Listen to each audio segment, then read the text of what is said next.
po ang maestrong Bicolano Kalikotero. Sir Manny po at your service.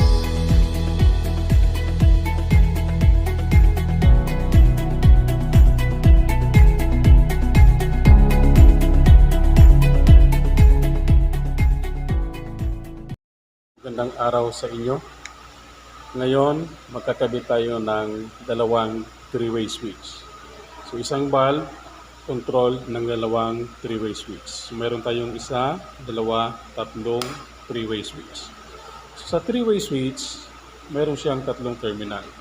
Ito ang common, traveler 1 and traveler 2, or 0, 1, and 3. So ito, ganun din siya. Meron din siyang tatlo. So ang gagamitin natin is for three-way switch 1 and three-way switch 3. So ang kukontrolin natin is yung valve number 1. So dito sa ating mock-up, meron tayo ditong terminal para sa live and common ng ating breaker. So same din sa ating valve and sa ating terminal. So mamaya, maglalagay ako ng diagram at ng picture ng application ng three-way switch. Ito ang sample ng ating three-way switch connection. So meron tayong ditong common or 0. Ito ang common. Meron tayong traveler 1 or 1 and traveler 2 or 3. So this is the basic connection of three-way switch. Ito ang picture ng likod ng three-way switch. So kung makikita nyo dito, itong may bilog na to, ito ang 0 or common. So ibig sabihin, itong magkatabing butas na to ay iisa ang connection. So sa kabila naman, nandito sa baba ang 1 or traveler 1 and 3 or traveler 2. Okay, so try natin. So, on natin ang breaker. So, umilaw siya. So, pwede natin siyang patayin dito. And, i-on natin dito sa switch number 2. So, patayin natin dito. On. Or, pwede rin dito mag-on, mag-off.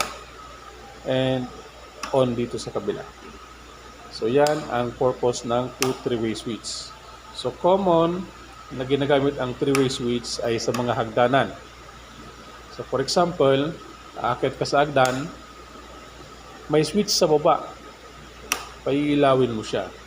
So para hindi ka na magbaba, para patayin, so i-off mo siya sa taas ng hagdan. So, may dalawang switch yan na nakalagay sa baba ng hagdan at sa taas ng hagdan. So yan ang function ng three-way switch.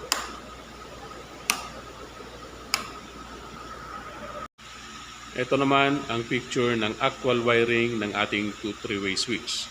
So yung isang switch nasa baba ng hagdan, yung isa nasa taas.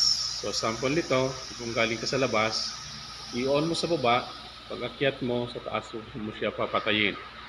So same, kung bababa ka, pwede mong i-on sa taas at patayin mo sa baba.